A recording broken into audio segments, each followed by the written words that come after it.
Operation सिंदूर को एक as a military operation आप कैसे देखते हैं और एज अ पॉलिटिकल फॉलआउट आप क्या देखते हैं? सरकार ने कहा, हम लोग के विदेश मंत्री ने कहा कि जो सीज फायर हुआ वो पाकिस्तान की पहल पर हुआ।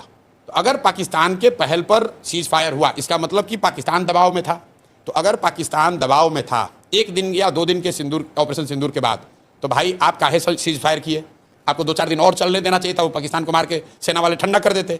तो ये तो सरकार अपनी ही बात में फंसी हुई है। सरकार ये कह रही है कि मिलिटरीली ये सक्सेसफुल है। तो जब सक्सेसफुल था, पाकिस्तान घुटने पर आ गया था, आपसे सीज फायर के लिए रिक्वेस्ट कर रहा था, तो आपने सीज फायर किया क्यों? देश की जनता तो यही पूछ रही है कि भाई सीज फायर ये अचानक से क्यों हो गया? ट्रंप जी अपना अलग डफली बजा रहे हैं कि हमने अमेरिका से ही करा दिया। तो भाई ट्रंप की बात को हम क्यों मानेंगे? हम तो अपने देश की बात, सरकार की बात मानेंगे। हमारे देश की सरकार कह रही है कि पाकिस्तान के रिक्वेस्ट पर सीज फायर किया गया।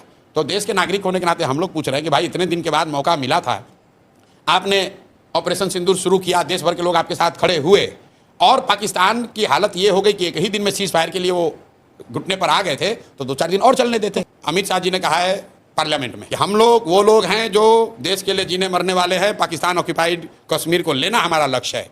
तो अगर पीओके लेना लक्ष्य था और पाकिस्तान घुटने पर आ गया था, तो काहे सीज फायर किए? अगर बलूचिस्तान को आज़ादी दिलानी थी, पाकिस्तान घुटने पर था, तो क्यों समझौता किए? मतलब लोग तो ये पूछ रहे हैं कि भाई आपने सायरन बजवाया, प्रैक्टिस करवाया, तो हम लोग तो तैयार थे 2-4-5 दिन के लिए। एक ही दिन में काहे सीज फायर कर दिए? 2-4 दिन और चलने देते, पीओके ले लेते हम लोग, तब आप कर लेते। लोग ये चाह रहे हैं कि जब मौका मिल गया था तो पूरा ही साफ कर देते। बीजेपी के स्वयंभू नेताओं ने कहा कि अरे आपने इंदिरा जी को क्या देखा, हम तो पाकिस्तान को 4 टुकड़ा में कर देंगे, हम बलूचिस्तान बना देंगे, हम पीओके ले लेंगे। तो भाई कर लेना था। फिर आप कह रहे हैं भाई तो न्यूक्लियर स्टेट है। तो भाई न्यूक्लियर स्टेट वो एक ऑपरेशन सिंदूर होने के बाद थोड़ी ना बना, वो तो पहले से भी था। वो तो असेसमेंट मोदी जी जैसे विद्वान लोगों ने किया ही होगा पहले से। तो भाई काहे लड़ाई शुरू किए? और किए तो पूरा करना चाहिए। देश की जनता ने तो नहीं कहा कि हम लोग न्यूक्लियर वाले से डर रहे हैं। भाई बीजेपी को अगर आप मुझे एनालिस्ट पूछेंगे तो चुनावी नुकसान होगा जिस मैनर में ऑपरेशन सिंदूर को जिस मैनर में रोका गया, और खासकर ट्रंप के ट्वीट के बाद। मैं अपना अनुभव आपको बता रहा हूं, मुझे किसी ने अमेरिका से भेजा उस समय कि ट्रंप ने ट्वीट किया है कि सीज फायर हो गया। तो मैंने कहा यार फोटोशॉप होगा, ये ऐसा कैसे हो सकता है? ये विश्वास नहीं कर सकते हो आप। स्पीच था उनका। हाँ नहीं, ट्वीट पहले, सबसे पहले ट्वीट आया था। तो मुझे ऐसा लगा, मुझे खुद लगा कि अरे यार ये तो हो ही नहीं सकता है। तो मतलब देश की जनता को ये लगा कि यार इतना बड़ा जब हम लोग तैयार मेंटली प्रिपेयर हो ही गए थे, तो 1-2 दिन 4 दिन एक उसको लॉजिकल कंक्लूजन तक ले जाना था।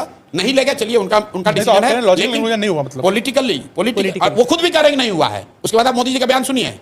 डैमेज कंट्रोल करने के लिए वो क्या कह रहे हैं कि ऑपरेशन सिंदूर जारी है, उसका फॉर्म बदल गया है। वो भी नहीं कह सकते हैं कि रोक दिया है, क्योंकि उनको भी मालूम है कि देश की जनता ये नहीं चाहती थी कि रुके।